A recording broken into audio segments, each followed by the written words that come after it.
FSTMI Bandung, jurusan Manajemen, NPM 101207113. Video ini untuk memenuhi tugas ujian akhir semester 2, mata kuliah Ilmu Ekonomi.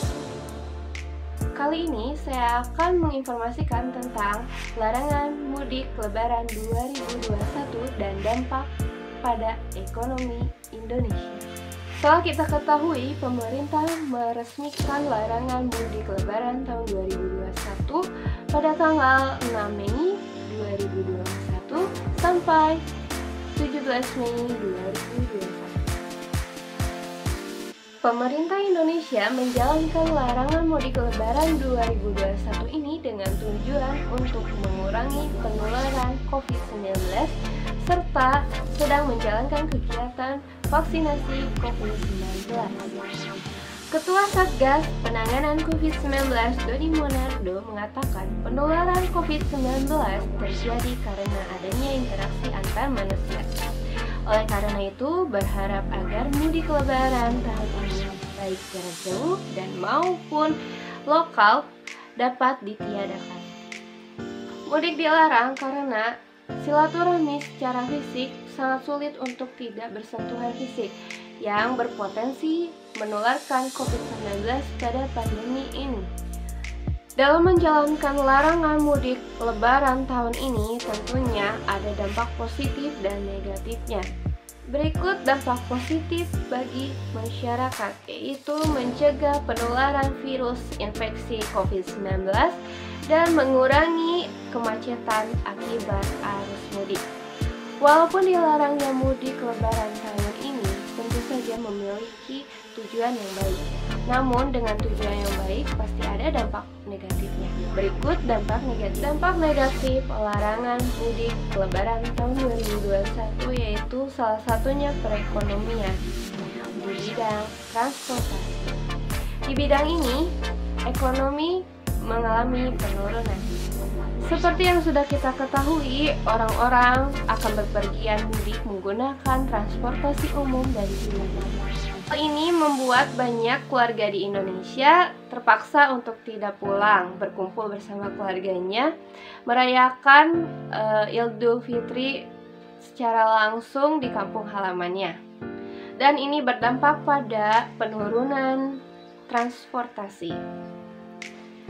Hal ini berimbas pada penumpang bus terminal di setiap provinsi, salah satunya Provinsi Jawa Barat, yaitu Terminal Bus Leuwi Panjang, Bandung, Jawa Barat.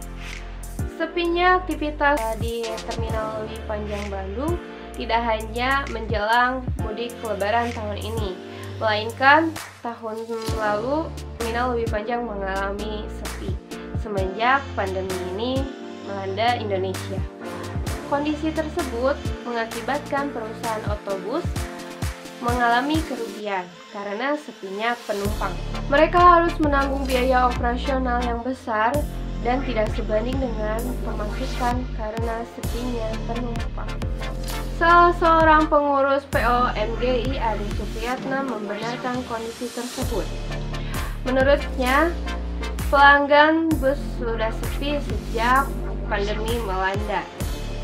Dan diperparah dengan larangan mudik Lebaran semakin membuat kondisi terpuruk. Jumlah penumpang bus Terminal Leuwi Panjang antara 100 hingga 200 orang per harinya. Dan kondisi tersebut tentunya lebih sedikit daripada saat normal.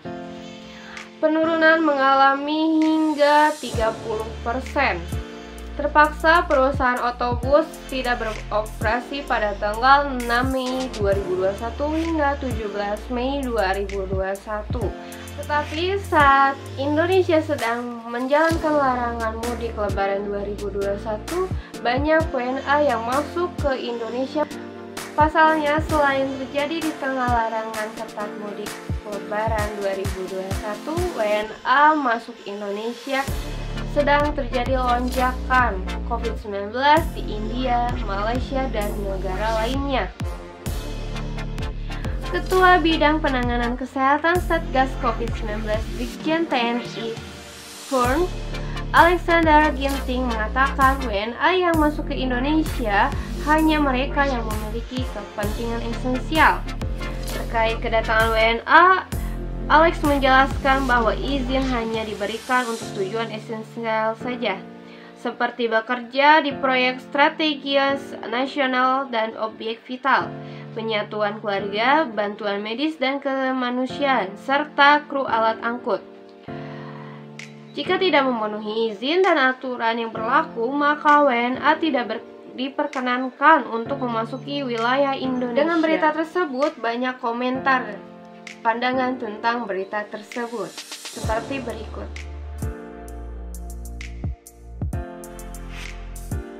Dalam kondisi seperti ini, banyak yang diharapkan oleh masyarakat Indonesia terhadap perekonomian ingin segera kembali normal, dan semoga dalam usaha vaksinasi COVID-19 yang sedang berlangsung dapat menyelesaikan pandemi COVID-19 ini. Sekian informasi yang bisa saya sampaikan. Terima kasih. Saya Sonia Pitaloka, pamit undur diri. Sampai jumpa. Salam.